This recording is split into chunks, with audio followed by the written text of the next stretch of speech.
Marc chapitre 2. Quelques jours après, Jésus revint à Capernaum. On apprit qu'il était à la maison et il s'assembla un si grand nombre de personnes que l'espace devant la porte ne pouvait plus les contenir. Il leur annonçait la parole.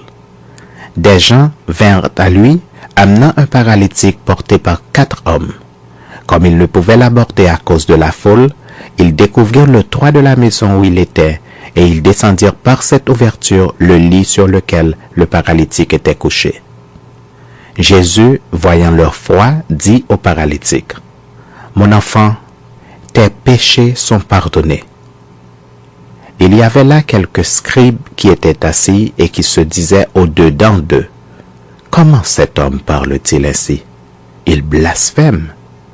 Qui peut pardonner les péchés si ce n'est Dieu seul? » Jésus, ayant aussitôt connu par son esprit ce qu'ils pensaient au-dedans d'eux, leur dit, « Pourquoi avez-vous de telles pensées dans vos cœurs?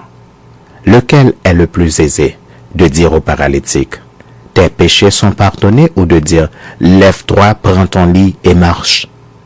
Or, afin que vous sachiez que le Fils de l'homme a sur la terre le pouvoir de pardonner les péchés, je te l'ordonne, dit-il au paralytique, « Lève-toi, prends ton lit et va dans ta maison. » Et à l'instant, il se leva, prit son lit et sortit en présence de tout le monde, de sorte qu'ils étaient tous dans l'étonnement et glorifiaient Dieu, disant, « Nous n'avons jamais rien vu de pareil. » Jésus sortit de nouveau du côté de la mer. Toute la foule venait à lui et il les enseignait. En passant, il vit Lévi, fils d'Alphée, assis au bureau des péages.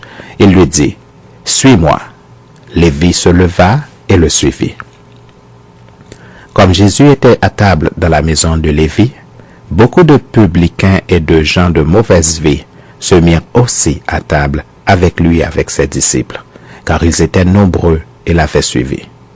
Les scribes et les pharisiens, le voyant manger avec les publicains et les gens de mauvaise vie, dirent à ses disciples, « Pourquoi mange-t-il et boit-il avec les publicains et les gens de mauvaise vie? » Ce que Jésus ayant entendu, il leur dit, « Ce ne sont pas ceux qui se portent bien qui ont besoin de médecins, mais les malades. Je ne suis pas venu appeler des justes, mais des pécheurs. » Les disciples de Jean et les pharisiens jeûnaient.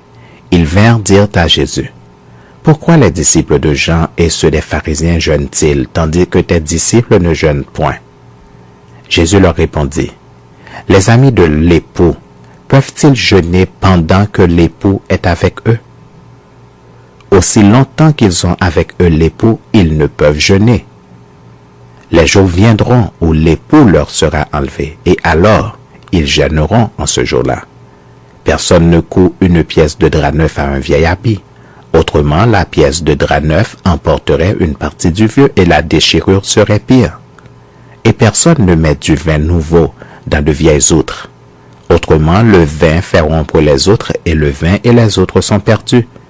Mais il faut mettre le vin nouveau dans des outres neuves. » Il arriva un jour de sabbat que Jésus traversa des champs de blé. Ses disciples faisant chemin se mirent à arracher des épis. Les pharisiens lui dirent, « Pourquoi font-ils ce qui n'est pas permis pendant le sabbat? » Jésus leur répondit, « N'avez-vous jamais lu ce que fit David lorsqu'il fut dans la nécessité et qu'il eut faim, lui et ceux qui étaient avec lui?